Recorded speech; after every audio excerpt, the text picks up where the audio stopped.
J'ai rarement vu un jeune acteur ruiner sa carrière aussi vite. Salut à tous, ici Reg, bienvenue dans cette nouvelle vidéo d'actualité, cinéma, séries et un petit peu jeux vidéo à la fin. Il y aura dans la description et en commentaire épinglé la liste des actualités, mais je vous incite toujours à regarder toutes les actus ou pour vous la péter en soirée ou juste pour votre culture générale et pour vous préparer un peu à ce qui va arriver dans les mois et années qui viennent. Et l'objectif est de créer un débat par rapport aux actualités et pas juste de faire un bet listing. Il faut qu'on en débatte dans les commentaires aussi. Mais avant de commencer, j'aimerais remercier le partenaire officiel de cette vidéo, CyberGhostVPN et ses 38 millions d'utilisateurs et presque 5 sur 5 sur Trustpilot. Vous les connaissez aujourd'hui, ils permettent de débloquer des catalogues streaming bien plus intéressants. Nous avons l'un des pires au monde. Des films comme Across the Spider-Verse sont déjà disponibles sur Netflix, même Talk to Me, qui est l'un des meilleurs films d'horreur de l'année. Mario sera disponible début décembre, Indiana Jones 5 de même, je pense que pas beaucoup de personnes l'ont vu en salle celui-ci. Bref, il y aura plein de films hyper intéressants à découvrir et vous prenez un VPN dans un pays comme la Belgique, la Suisse ou le Canada pour la VOSTFR et la VF pour ceux que ça intéresse, et vous avez un bien meilleur catalogue. Vous avez même le droit à des compétitions sportives gratuites comme des courses automobiles en direct, et pour les gros consommateurs de YouTube, vous avez YouTube Premium pour beaucoup moins cher avec un VPN dans un pays comme l'Inde ou l'Argentine. Beaucoup me posent des questions, mais il y a des tutos en ligne pour le faire simplement, et moi j'utilise et ça me va vraiment bien d'avoir YouTube sans publicité. Vous serez la plus grande sécurité avec un VPN, que ce soit sur la Wi-Fi de l'université, la bibliothèque ou de l'hôtel. Vous pouvez partager un compte avec 7 personnes au total, c'est disponible sur tous vos appareils préférés. C'est super simple d'utilisation, en quelques clics c'est fait sans aucun problème. Vous pouvez essayer par vous-même car vous êtes satisfait ou remboursé sous 45 jours et vous avez une assistance technique en français 24h7. Utilisez le lien dans la description et dans le commentaire épinglé afin de vous abonner à CyberGhostVPN et bénéficier de 83% de réduction plus 4 mois gratuits. Foncez sur l'offre. Première actualité, c'est Denzel Washington qui va interpréter un personnage historique iconique, Hannibal. Beaucoup de personnes se sont évidemment énervées par rapport au blackwashing du personnage et cette vision afro-centrée justement qu'ont les Américains de l'Afrique. Beaucoup de Tunisiens se sont énervés en me disant ouais tu comprends pas, t'es pas tunisien, je suis à moitié tunisien donc je comprends très bien, mais c'est un film d'action un peu bête et méchant par Antoine Fuqua. Ça n'a pas du tout l'intention d'être un biopic, ça n'a pas du tout l'intention de respecter l'histoire, c'est juste pour s'amuser, pour faire un film d'action quoi, c'est juste ça. L'objectif c'est pas rendre hommage à ce personnage là, c'est juste de prendre une situation qui était intéressante dans un contexte historique et en faire un truc un peu bourrin. Ils auraient fait un biopic historique sérieux, là j'aurais gueulé peut-être un petit peu, mais franchement là pour le coup je vois pas vraiment le problème. Ne prenez pas tous les films américains qui sortent au sérieux, s'il vous plaît. Christopher Nolan a annoncé que la version Blu-ray d'Oppenheimer, que je fais d'ailleurs gagner sur Twitter, je fais un concours, la version Blu-ray est une version qu'ils ont beaucoup travaillé en termes d'image, de son, pour une simple et bonne raison. Christopher Nolan sait très bien que lorsqu'un film est disponible en streaming, il n'est pas réellement tout le temps disponible. Il peut apparaître sur une plateforme, disparaître, apparaître sur une autre plateforme, disparaître, tu ne possèdes jamais le contenu, et Nolan a lui décidé de vraiment travailler cet aspect-là pour que les gens le possèdent à vie dans une version qui soit digne de ce nom. Il adore le cinéma, mais il adore aussi les Blu-ray. Personnellement, j'ai commandé Oppenheimer en Blu-ray, je crois que je vais le chercher demain à la Fnac, et du coup, je vous fais aussi gagner la version Fnac. C'est pas du tout sponsor par la Fnac, c'est juste que c'est la version la plus jolie, je trouve. Évidemment, je suis d'accord avec Nolan, il faut avoir des vraies versions Blu-ray 4K efficaces, avec plein de bonus et d'une bonne qualité. La série Ted, oui, avec l'ours, va sortir dès début janvier sur Peacock, pas de date française. Écoutez, Ted, moi j'aime bien les films, vite fait. Je sais pas si pendant une série entière, ça sera pas complètement agaçant, mais peut-être j'essaierai voir ce que ça va donner si les critiques sont bonnes, mais sinon je vais pas me lancer dans le visionnage de cette série. Je suis pas un assez grand fan de Ted pour le faire. Creed 4 est officiellement prévu, c'est Michael B. Jordan qui reviendra à la réalisation, et écoutez, moi Creed 3 c'est le plus faible de la trilogie, j'ai passé un moment convenable devant. Pour une première réalisation, je trouve que c'était plutôt pas mal. Maintenant, j'espère que Michael B. Jordan revient pour s'améliorer aussi, pour oser un peu plus, et que ce soit un vrai projet passion pour lui, plus qu'une obligation contractuelle ou autre. Creed 4, 5, 6, je m'en fiche, du moment que c'est bien, faut juste qu'il y ait une vraie raison de raconter ces histoires avant tout. Et on a beaucoup parlé de la grève des scénaristes, des acteurs à Hollywood, et bien il faut savoir qu'une grève s'est lancée en France aussi, une grève des techniciens. Il y a plus de 70 séries et même quelques films, si je dis pas de bêtises, qui sont à l'arrêt. Les techniciens demandent une meilleure rémunération parce qu'apparemment elle a beaucoup baissé ces derniers moments, et surtout par rapport à l'inflation, c'est pas gérable. Donc oui, encore une fois, on soutient les techniciens. C'est pas grave si certaines séries, en tant que spectateur, on les voit plus tard que prévu. Ça changera pas notre vie, donc voilà, soutien à eux, j'espère qu'ils vont y arriver. C'est pour ça qu'il y aura un gros décalage, je pense, à voir, de séries françaises, mais aussi potentiellement de quelques films. Depuis le 7 octobre, Noah Schnapp a beaucoup parlé de la situation médiatique du moment avec évidemment Israël et Palestine. Je vais évidemment pas rentrer dans ce débat-là, je vais pas en parler. L'objectif c'est pas de donner mon avis, loin de là. Je vous ai dit que j'ai arrêté de parler politique sur les réseaux. Beaucoup de célébrités ont pleuré les victimes israéliennes, beaucoup de célébrités américaines soutiennent le gouvernement israélien, ou alors le peuple israélien, parce qu'une différence entre le gouvernement et le peuple, soyons d'accord. C'est un peu flou sur les réseaux parce qu'en général ils partageaient juste le drapeau d'Israël, mais Noah Schnapp est allé un peu plus loin. film, Noah Schnapp s'est vu liker des commentaires qui disaient qu'il fallait exterminer les habitants palestiniens de Gaza. Noah Schnapp a fait une vidéo où il disait que le sionisme était sexy. Il est allé beaucoup plus loin que beaucoup de personnes. Il est potentiellement allé plus loin que des personnes comme Amy Schumer qui, elle, pour le coup, a un star talent bien plus important, mais qui n'est pas allé aussi loin que lui. Sauf que Noah Schnapp, mis à part Will dans Stranger Things, c'est personne. Peut-être le fils d'une famille riche, mais globalement, mis à part ça, c'est personne. Et il a fait le malin par rapport à ça sur les réseaux. Beaucoup de personnes appellent à son boycott. C'est l'acteur qui allait le plus loin dans cette histoire. Et beaucoup de personnes appellent au boycott de Netflix, de Stranger Things et des choses comme ça à cause de son comportement. Je pense qu'en tant qu'acteur, déjà, c'est bête tout simplement d'en parler tout court. Vous êtes acteur, restez en dehors de la politique. De manière générale, dans la vraie vie, restez en dehors de la politique. Ça aidera vos chances professionnelles. Mais lui est allé beaucoup plus loin et je comprends l'énervement des gens. Je comprends pourquoi les gens veulent le boycott. Et je pense qu'il va être boycott. Et je pense que sa carrière est terminée. Pourquoi? Parce que beaucoup de personnes m'ont dit sur les réseaux, c'est pas comme si les détenteurs de l'industrie n'étaient pas pro-Israël. Il y a une différence entre être pro-israélien et en même temps avoir un acteur dans ta série qui est boycotté par des millions de personnes. Parce que cette histoire-là du moment divise énormément. Et c'est le public qui décide. C'est pas juste un producteur qui décide. C'est le public. Si le public ne veut plus voir ce gars-là, on ne le verra plus. C'est pour ça que toutes les histoires comme, je sais pas, Armie Hammer, vous pensez vraiment que les détenteurs de l'industrie ont quelque chose à faire de ces SMS bizarres et des histoires d'agression? C'est le public qui a décidé de cancel Armie Hammer et le public a décidé, je pense aussi, de cancel Noah Schnapp. Et d'après moi, après Stranger Things, sa carrière est terminée. Et c'est pas comme si c'était un acteur qui avait beaucoup fait depuis Stranger Things. Contrairement à beaucoup d'acteurs de la série, lui a pas fait grand chose. Donc c'est l'acteur le moins bien placé qui a ouvert sa gueule. Pour moi, c'est clairement une fin de carrière. On verra après la sortie de Stranger Things saison 5, mais on ne le reverra pas beaucoup. Je pense pas que les gens vont oublier. Personnellement, je trouve qu'il est allé loin. Pleurer les victimes est une chose. Liker des choses extrêmement controversées, si c'est pas dire honteuses, plus fêter entre guillemets l'extermination d'un peuple, peu importe à quel point les producteurs sont pro-Israël, je pense que même Netflix l'a appelé en lui disant d'arrêter ses conneries. Sans déconner, je pense que c'est grave. The Marvels sera potentiellement le plus gros flop de l'histoire de Marvel. 168 millions au box-office international. Le film va s'arrêter d'après les estimations aux alentours de 210, 220, ce qui est moins que le budget. Ça sera sûrement le flop historique de l'année. Il va facilement rentrer dans les plus grands flops de l'histoire du cinéma. On pensait que The Flash était un flop, mais alors là, The Marvels est en train de prouver que The Flash à côté, c'était pas si mal. En termes de blockbuster, cette année-là était clairement catastrophique. Pas pour tous évidemment. Je pense que j'en parlerai en une vidéo. Je dirais pas que c'est mérité, surtout comparé à Flash qui est bien pire, mais c'est un vrai message fort envoyé à Marvel. De l'autre côté, le nouveau Hunger Games a un budget de 100 millions de dollars et a déjà rapporté en un week-end 100 millions. Je pense qu'il va facilement atteindre les 300 millions à voir. Le bouche à oreille, on va voir comment il se comporte. Mais c'est plutôt pas mal. Le film va sûrement être rentable. On va voir s'il fait de l'argent. Et visiblement, c'est une franchise qui vont uniquement décider de continuer s'il y a encore des livres à adapter. Sans livres adaptés, ils ont dit qu'ils ne vont pas créer d'histoire. Je suis assez content parce que le film est loin d'être horrible et pour moi, mon préféré de la saga. Et de l'autre côté, Five Nights at Freddy's est le plus grand succès horreur de l'année. Il va bientôt dépasser les 300 millions au box-office international. Un vrai succès pour le coup parce que le film était sorti en simultané sur internet, Peacock, en streaming partout et au cinéma et les gens sont quand même allés le voir en plus de son budget de 20 millions. Un formidable succès. Dommage que le film était pas bien. Taika Waititi ne reviendra pas à la réalisation de Thor 5 pour une simple et bonne raison, c'est que ça l'intéresse plus. Je pense que Thor 4 l'a un peu traumatisé, mais surtout qu'apparemment il a signé pour travailler sur des films pendant les 5 à 6 prochaines années. Donc il a dit qu'il ferait Thor 5, mais si c'est dans 5-6 ans. Et Marvel ont visiblement relancé les discussions pour faire un Thor 5, pour changer un peu les choses évidemment, et je pense que du coup ce sera pas Taika. Du moment qu'il est remplacé par quelqu'un qui est pas un yes man tout pourri, tout nul, qui fasse des films aussi nazes que les deux premiers, moi ça me va. Ça me dérange pas de changer un peu le genre, de changer le personnage, juste que ce soit par un bon réal. Destin Daniel Cretton, qui a réalisé Shang-Chi, que j'ai beaucoup apprécié pour le coup, va réaliser Shang-Chi 2, au lieu de réaliser Kang Dynasty. J'ai plusieurs théories à propos de ça. La première théorie, c'est que c'est Sam Raimi qui va réaliser Kang Dynasty, donc ils l'ont remplacé par quelqu'un comme Sam Raimi, ce qui est compréhensible. Mais de l'autre côté, je pense que Kang Dynasty, le film va sauter. Plus on avance dans le temps, plus j'ai l'impression que Kang c'est terminé et qu'ils vont lancer une sorte de film avec un autre méchant. On verra comment c'est géré. Je pense pour l'instant que c'est une mauvaise idée, mais pour moi, Kang Dynasty va changer de titre et sera un autre film parce que Kang, pour moi, c'est terminé. Si le problème c'est le casting, j'espère qu'ils vont juste le recaster plutôt qu'enlever le personnage parce qu'en vrai, le personnage pourrait être intéressant. Disney réfléchit à l'idée de revenir à un style d'animation dessiné à la main 2D. On verra comment se comporte Wish. Pourquoi est-ce que je parle de Wish? C'est que Wish, c'est un style d'animation 2D par ordinateur et visuellement, le film n'a pas l'air beau du tout. C'est mon avis. Et d'après beaucoup d'insiders, de personnes qui travaillent chez Disney, le style d'animation 2D a été perdu. Ces méthodes ont été perdues. C'est pas comme certains studios qui font encore à la main. Ils ne savent plus faire ça. Ces artistes n'existent quasiment plus. Et en plus de ça, faire un film d'animation 2D à la main prend des années, contrairement à ordinateur. Pour moi, s'ils peuvent faire un mélange des deux, à la main et ordinateur, comme ils faisaient à la fin des années 90-2000, ou juste par ordinateur mais on dirait à la main, why not?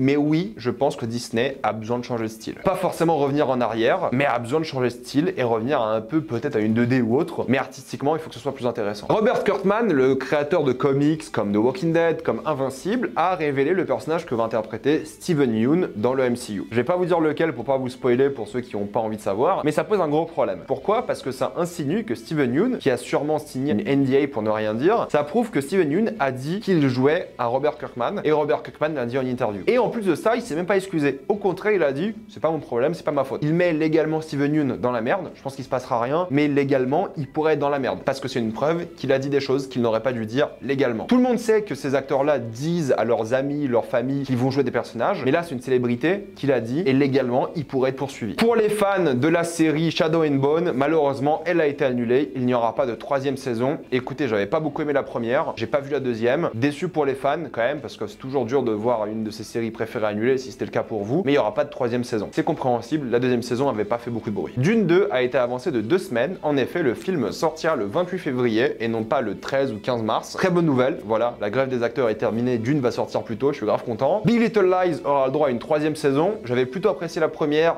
jamais vu la deuxième, pourquoi pas la troisième, on verra bien. Caitlin Dever a rejoint la course pour jouer Abby dans The Last of Us. Je n'y avais pas du tout pensé, je dois être honnête, mais honnêtement, elle a l'air de plutôt bien coller au personnage, elle se muscle un petit peu et ça peut carrément le faire. Et vu qu'on parle de Last of Us 2, Remastered va sortir le 19 janvier. Il y aura un mode roguelike, je sais pas trop ce que ça peut donner dans The Last of Us, on dirait plus un mode de vague qu'un mode roguelike, mais à voir. Vous pourrez jouer des nouveaux persos dans ce mode roguelike. Il y aura des niveaux qui n'ont pas été développés intégralement qui vont être sortis pour ce mode aussi, avec un commentaire des développeurs. Ça peut être intéressant. Et plusieurs jeux devraient avoir des commentaires développeurs. J'aimerais bien refaire des jeux en intégralité, comme pour des films, avec le commentaire audio. Ça serait dingue. Certains jeux le proposent, mais pas beaucoup. Il y aura des améliorations graphiques, à voir aussi à quoi ça va ressembler. Je suis très curieux, vu la gueule du jeu sur PS4 qui est incroyable. Il y aura un mode libre guitare, et le patch ne va coûter que 10 € pour les gens qui possèdent déjà le jeu sur PS4. Donc c'est simple, si vous l'avez pas, achetez le jeu PS4, payez l'amélioration et vous l'avez pour pas cher. Je pense que ce remaster est aussi une bonne idée. Le remake de Knights of the Old Republic a été visiblement annulé. C'est un peu triste parce que je trouve que KOTOR est l'un des meilleurs jeux de l'histoire et l'un des meilleurs RPG de l'histoire. C'est l'âge d'or de BioWare. Dommage que ce remake ne se fasse pas parce qu'il y a plein de gens qui n'ont pas découvert cet excellent jeu et l'un des meilleurs contenus Star Wars. Donc je suis un petit peu triste. Voilà, je vais m'arrêter là. Mettez-moi dans les commentaires ce que vous pensez de toutes ces actualités. Êtes-vous d'accord, pas d'accord? J'ai envie d'avoir votre avis. Comme d'habitude, pensez à vous abonner à la chaîne pour voir les prochaines vidéos. Mettez un j'aime, ça aide beaucoup la chaîne. Suivez-moi sur tous mes réseaux pour plus de débats, critiques, actualités et concours. Et avant de quitter cette vidéo, pensez à utiliser le lien dans la description et dans le commentaire épinglé afin de débloquer toutes les formes de streaming en toute accessibilité et sécurité. Tout ça pour 2,03 € par mois plus 4 mois gratuits. Foncez sur l'offre et moi je vous dis à la prochaine fois. Salut à tous.